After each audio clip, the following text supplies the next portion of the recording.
안녕하세요. 박경희 변호사입니다. 오늘은 국내 회사 그리고 외국계 회사에 있는 사내 변호사가 어떤 면에서 다른지 그 부분을 설명을 해 드리겠습니다. 사실 제일 궁금해 하실 분이 연봉일 것 같은데요.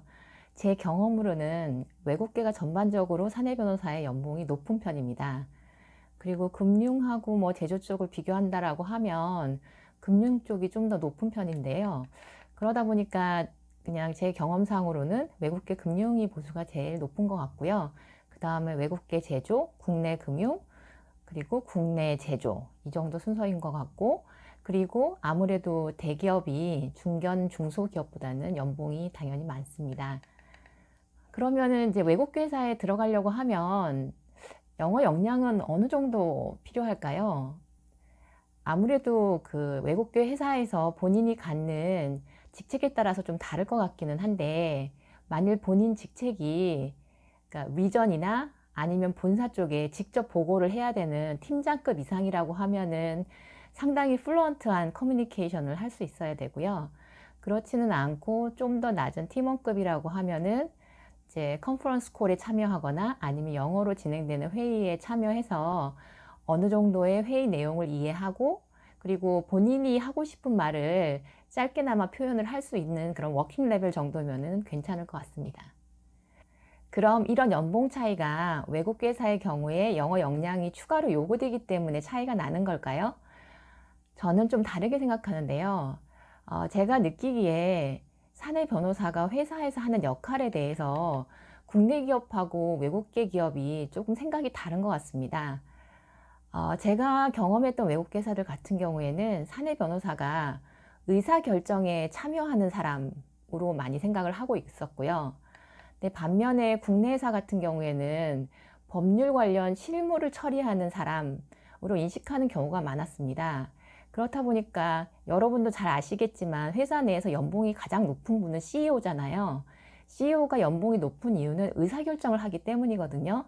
그렇게 생각을 해보면 실무를 하는 사람보다 의사결정하는 사람이라고 생각하는 외국계가 연봉이 높은 거는 좀 당연한 것 같습니다.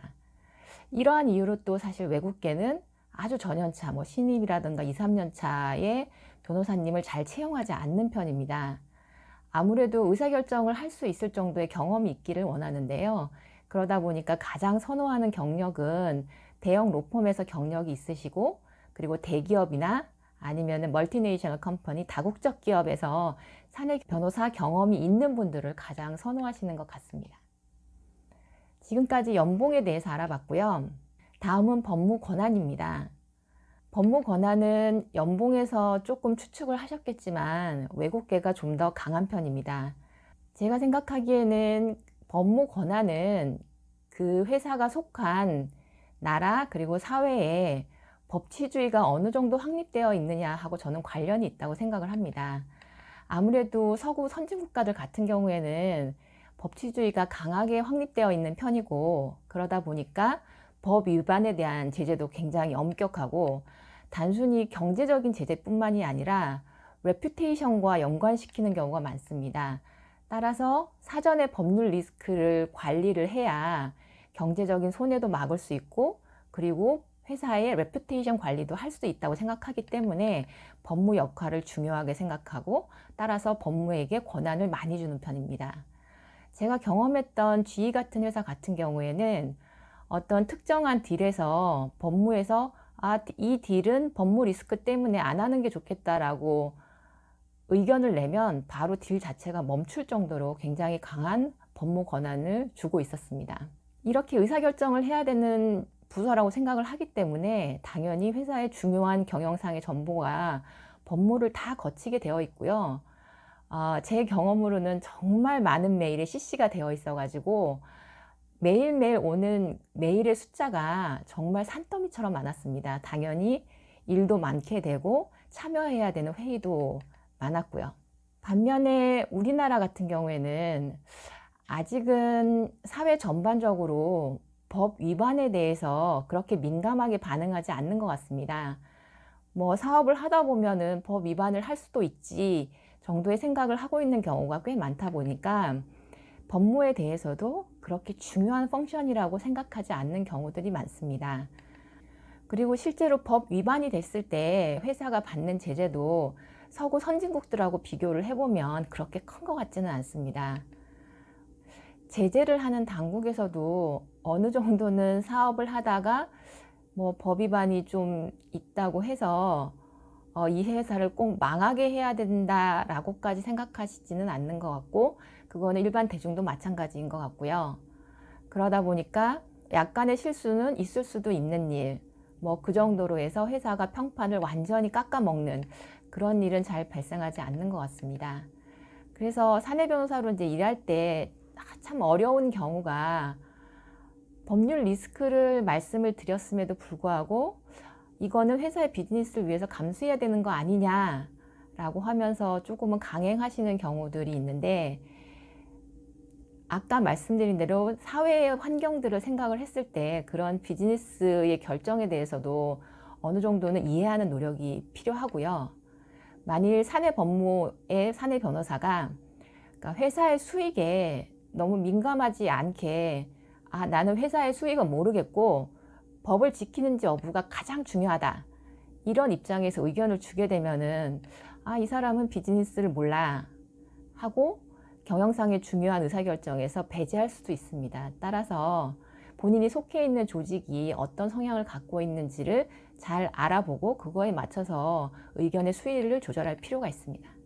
다음으로는 업무 역할인데요. 사내 변호사의 업무 같은 경우에는 크게 법률 리스크 관리 그리고 법무 비용 절감 두 축으로 생각을 해볼 수 있는데요. 국내 기업 같은 경우에는 법무 비용 절감에 중점을 두고 있는 경우가 많습니다.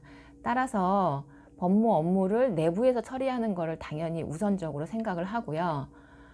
이런 업무에 적응을 하기 위해서는 사내 변호사 입장에서는 회사에서 자주 발생하는 이슈에 대해서 실제법적인 지식을 갖추고 있는 것들이 중요합니다. 외부 비용에 민감하면 당연히 외부 대리인을 사용하는 것도 엄격하게 결정을 하게 되고요. 그리고 이렇게 내부에서 처리하는 이유 중에 또 하나는 회사가 외부에 좀 알리고 싶지 않은 비밀들, 그런 것들에 대해서 외부 대리인을 통하지 않고 사내 변호사를 통해서 내부에서만 해결하기를 원하는 경우들도 있기 때문입니다. 내부 기밀 보호가 필요한 경우에는, 조금 안 좋은 경우는 어느 정도의 탈법 행위 이런 거를 시도하는 경우들도 있고요. 또 하나는 정말 우리 회사가 추진하는 사업에 대한 중요한 비밀들이 알려지는 게 싫어서 그런 경우들도 있고요.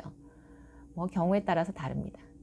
반면에 외국계 같은 경우에는 법무 예산도 아무래도 많은 편이고요. 그리고 사내 변호사가 해야 되는 중요한 역할은 정확한 법무 판단을 하는 것이라고 생각을 하기 때문에 정확한 법무 판단을 위해서 외부 전문가를 이용하는 것에 대해서 거부감이 적은 편입니다. 그런데 또 이런 외국계 사내 변호사의 역할에 너무 익숙해지다 보면은 사실 본인이 스스로 리서치를 한 것에 대해서 갖는 지식과 외부에 물어봐서 그 사람이 대답해 주는 거를 들어서 알게 되는 지식은 본인한테 쌓이는 면에 있어서는 차이가 굉장히 많거든요. 따라서 실체법적인 지식이 약해질 우려가 있습니다. 이런 점에 대해서는 좀 유의를 하면서 업무를 하시면 좋을 것 같습니다. 그 다음 네 번째는 인간관계인데요. 외국계 같은 경우에는 업무를 처리하는데 관계가 그렇게 크게 중요했던 것 같진 않습니다. 개개인의 개인적인 성향이 훨씬 더 많이 존중되기도 하고 그게 우선되기도 하고, 다만 업무상의 예의는 굉장히 철저하게 거리를 두면서 지키는 경우가 많고요. 그러다 보니까 인간적인 교류도 그렇게 많지는 않습니다. 회식도 정말 별로 안 했던 것 같고요. 그래서 한국 사람들 입장에서는 사람들 간에 너무 정이 없어, 이렇게 생각이 드는 경우들도 있습니다. 반면 국내 회사 같은 경우에는 그 내부에서 정보를 확보하거나 아니면은 유관부서의 협조를 얻기 위해서 관계에 투자를 상당히 많이 해야 됩니다. 이 부분은 사내 변호사님들도 마찬가지고요.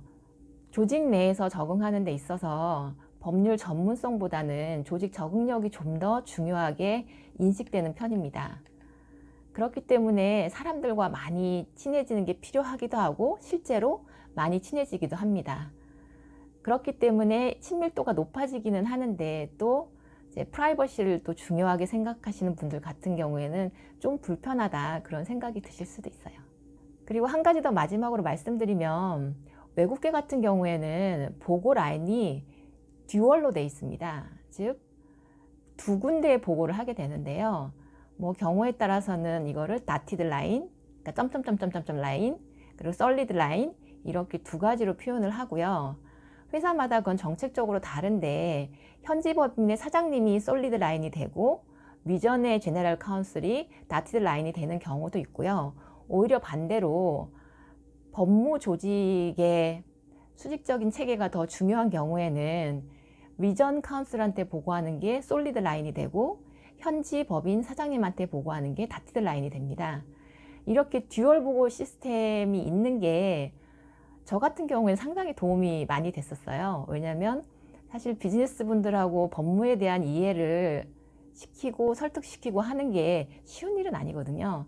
그럴 때 위전 카운슬이 도움을 주기도 하고요. 또 내가 너무 현지 비즈니스 분들하고 부딪히는 게 힘들 때 위전 카운슬한테 이러이러한 어려운 점이 있다라고 메일을 보내면 위전 카운슬이 대신 해결해 주기도 합니다.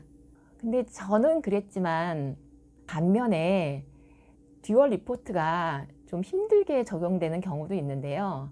뭐 그냥 간단히 말하면 시어머니도 있는데 시누이까지 더 있는 둘 다의 비율을 맞춰야 돼서 너무 어렵다라고 경험을 하시는 분들도 있는 것 같습니다.